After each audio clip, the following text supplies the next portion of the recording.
The rise of a shadow empire. Imagine a world where the greatest threat to Europe didn't come from the West, but from a small, almost invisible state hidden in the rugged hills of Asia Minor.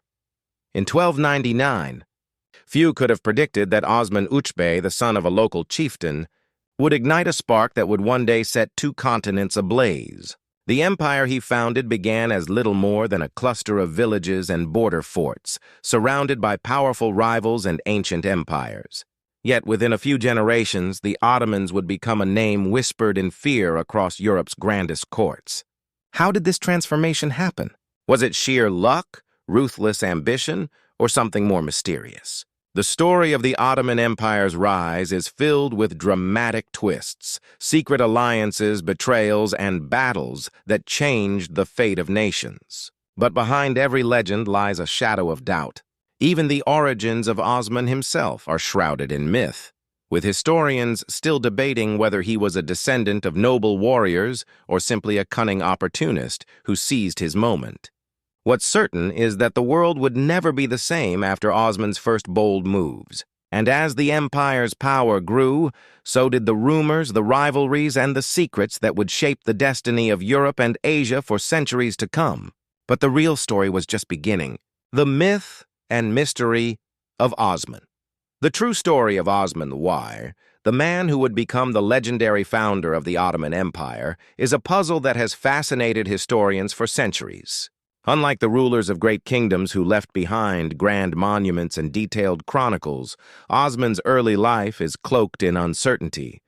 No authentic written records from his reign have survived, and the first attempts to document his story didn't appear until more than 100 years after his death. This gap has allowed myths and legends to flourish, blurring the line between fact and fiction. Some tales claim Osman was descended from the noble leaders of the Oghuz Turks, while others suggest his rise was far more humble, perhaps even accidental. There are stories of prophetic dreams, secret alliances, and miraculous victories, each more dramatic than the last. Yet, modern researchers continue to question almost every detail, from his ancestry to the very origins of his power. Was Osman a visionary leader destined for greatness, or simply a shrewd survivor who took advantage of chaos on the Byzantine frontier? What remains undeniable is that Osman's actions set in motion a chain of events that would reshape the world. His legacy, whether built on truth or legend, became the foundation for an empire that would soon eclipse all its rivals. But as the Ottomans began to rise, new challenges and even greater ambitions were waiting just beyond the horizon. Orhan I, the first steps into Europe. With Osman's passing, the fate of his fledgling state fell to his son, Orhan I, a ruler whose ambition would push the Ottomans far beyond their humble beginnings.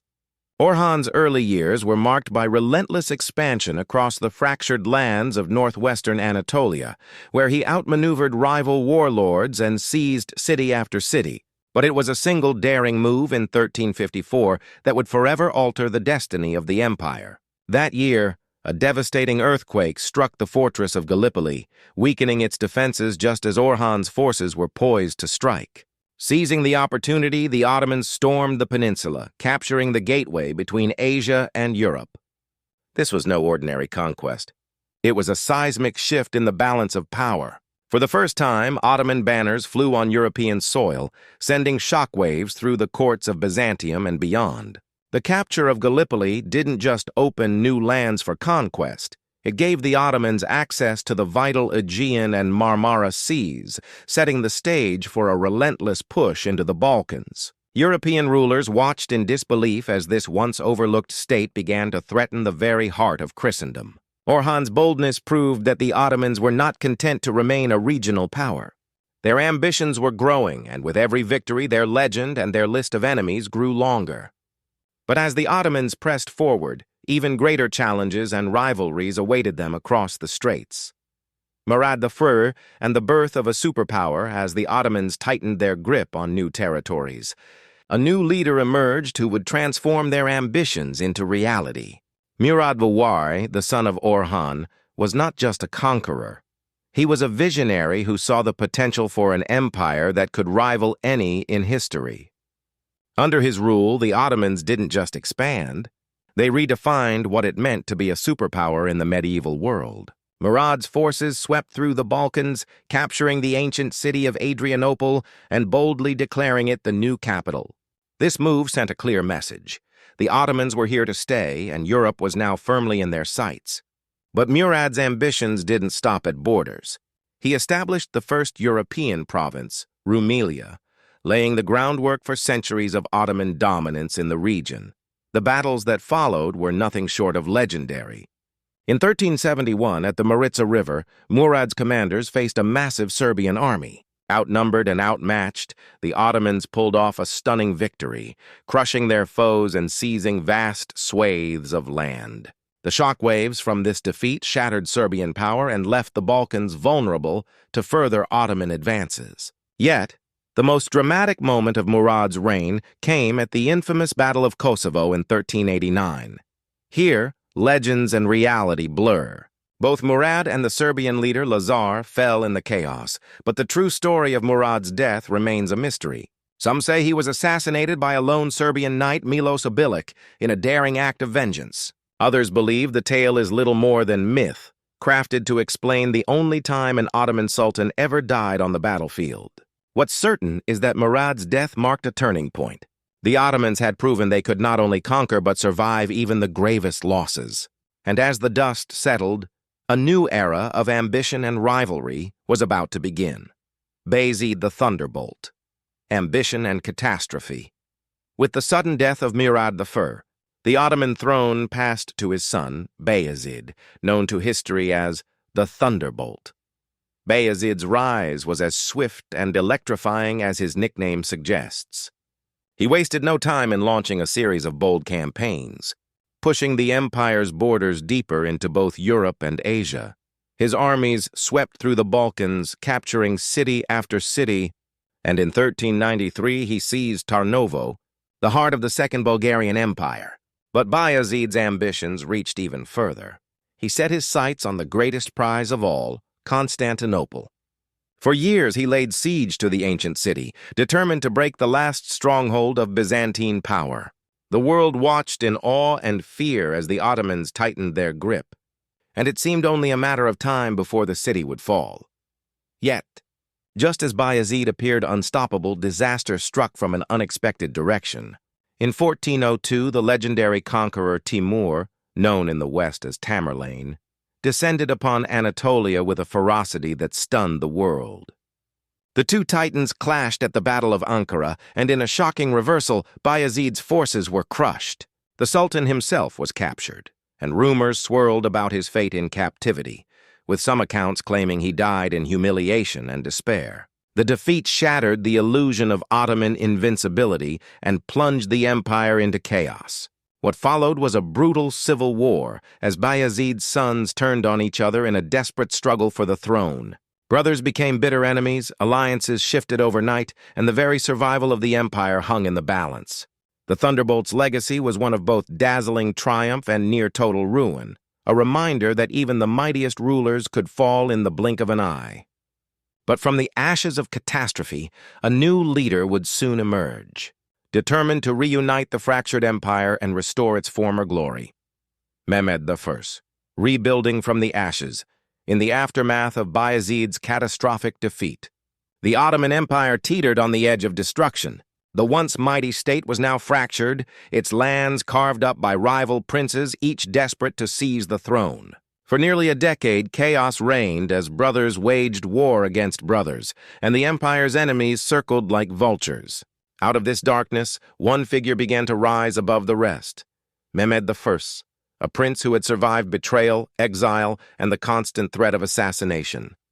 His path to power was anything but certain. Mehmed faced not only his own siblings in brutal battles, but also the challenge of restoring order to a realm torn apart by civil war. The struggle was ruthless. Rivals were hunted down, alliances were shattered, and the fate of the empire hung by a thread. Yet against all odds, Mehmed I emerged victorious. By 1413, he had defeated his last remaining brother and reunited the Ottoman lands under a single banner. But the scars of civil war ran deep. The empire's enemies sensed weakness, and new threats loomed on every border. Mehmed's reign was marked by constant challenges. Venetian fleets clashed with Ottoman ships in the Aegean, and rebellious vassals in the Balkans tested his authority at every turn.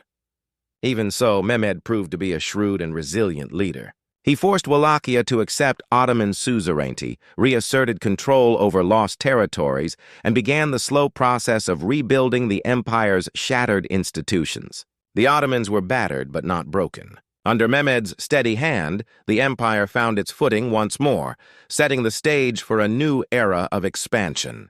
But as the wounds of civil war began to heal, a new generation of sultans would soon take the stage, each more ambitious and more ruthless than the last. Murad II, the Relentless Siege and the Janissary Revolt. When Mehmed I's reign ended, the empire passed to his son, Murad II, a ruler whose determination would be tested by both foreign enemies and dangerous unrest within his own ranks. Murad's early years were marked by relentless campaigns against the last remnants of Byzantine power. He launched siege after siege against the legendary city of Constantinople, hoping to achieve what his predecessors could not. But the city's ancient walls and the resilience of its defenders forced Murad to turn his attention elsewhere, leading to the prolonged and brutal siege of Thessaloniki. The city's fate became a symbol of the era's turmoil. Its population starved, its streets emptied, and its defenders left with little hope as the Ottomans tightened their grip. Even the intervention of the powerful Republic of Venice could not save Thessaloniki, and after years of blockade and assault, the city finally fell. The aftermath was devastating. Its population plummeted, and the once thriving metropolis became a shadow of its former self. But Murad's challenges didn't end on the battlefield. Within his own empire, a new and unpredictable force was rising: the Janissaries. Originally Christian boys taken from conquered lands, converted and trained as elite soldiers, the Janissaries had become the backbone of the Ottoman military. Yet their power came with a price. Fiercely loyal to their own interests, the Janissaries were not above rebelling against the Sultan himself. Murad II faced their wrath firsthand when a revolt erupted, threatening to tear the empire apart from within. The Janissaries' influence grew so great that they could make or break sultans, and their uprisings became a recurring nightmare for Ottoman rulers. Despite these internal and external threats, Murad II pressed on, defeating European crusaders at Varna and Kosovo and solidifying Ottoman dominance in the Balkans. His reign was a testament to resilience in the face of adversity, but it also revealed the cracks forming within the empire's foundations.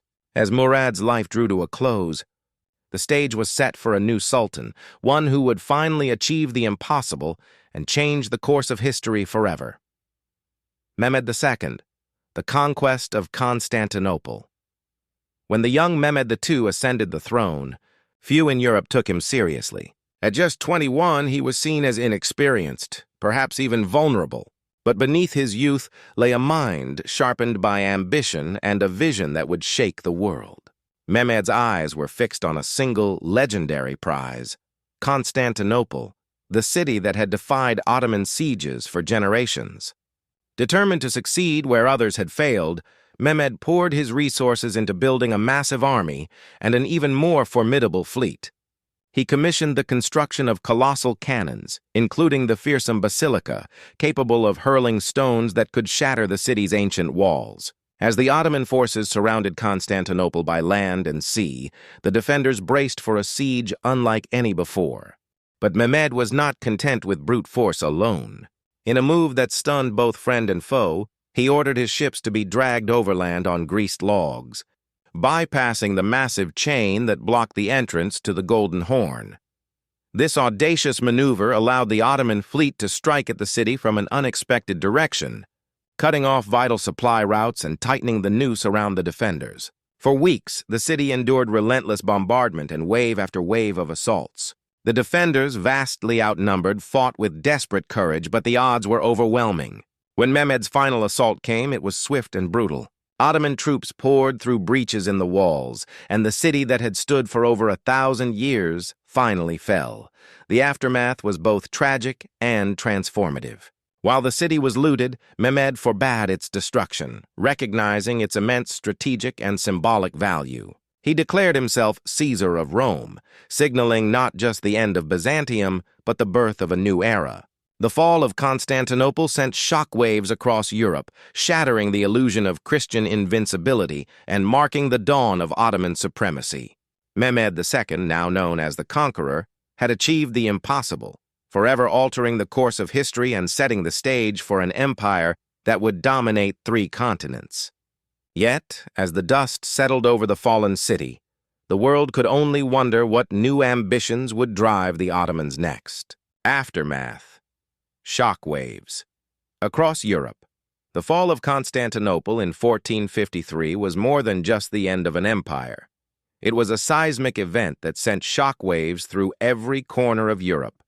News of the city's collapse spread like wildfire, plunging the Christian world into a state of disbelief and fear. For centuries, Constantinople had stood as a symbol of resilience, a bulwark between East and West. Now, with its mighty walls breached and its emperor lost, the unthinkable had happened. The gateway to Europe was in Ottoman hands.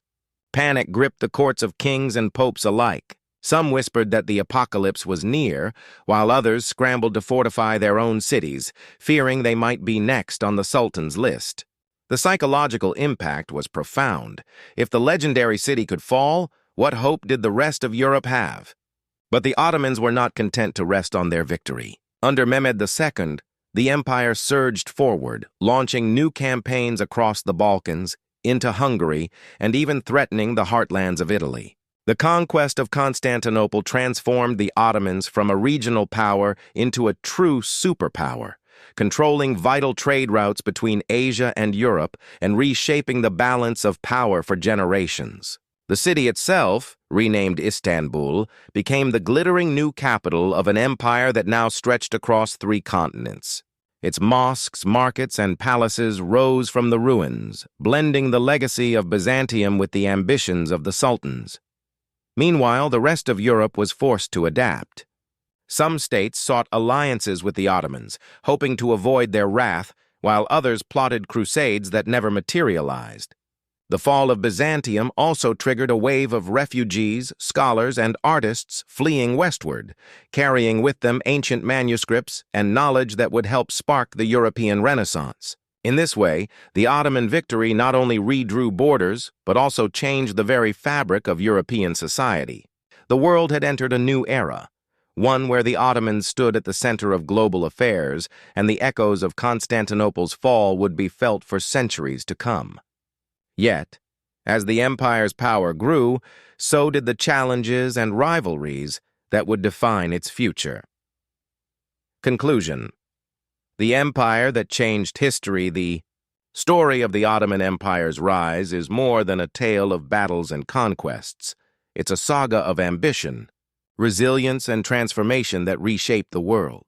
From the shadowy beginnings under Osman I, whose true origins remain shrouded in legend, to the thunderous victories and devastating defeats that marked each new sultan's reign, the Ottomans proved time and again that their destiny was anything but ordinary. They turned a small, vulnerable state into a superpower that dominated the crossroads of Europe and Asia for centuries. The capture of Constantinople was not just a military triumph. It was a turning point that ended 1,000 years of Byzantine rule and sent shockwaves through every royal court in Europe. The city's fall marked the end of the medieval era and the dawn of a new age, where the Ottomans would dictate the fate of empires and the flow of global trade. But the legacy of the Ottomans goes far beyond the battlefield. Their empire became a melting pot of cultures, religions, and ideas, influencing everything from architecture and art to science and philosophy. The Ottomans controlled vital trade routes connecting East and West, and their capital, Istanbul, became a beacon of wealth and innovation. Yet their story is also one of constant challenge, internal revolts, rival dynasties, and the ever-present threat of foreign invasion. The Janissaries, once the empire's greatest strength, would later become a source of instability. The very diversity that made the empire strong also sowed the seeds of future conflict. As we look back, one question lingers. Could any power have truly stopped the Ottomans? Or was their rise an unstoppable force of history? Their journey from obscurity to dominance is a reminder that the fate of nations can turn on a single battle, a bold decision, or even a stroke of luck. The Ottoman Empire's story is not just about the past. It's a legacy that still echoes in the modern world, challenging us to consider how ambition, resilience, and vision can change the course of history. And as new empires rise and fall, the lessons of the Ottomans remain as relevant as ever, urging us to ask, who will shape the next chapter of our shared story?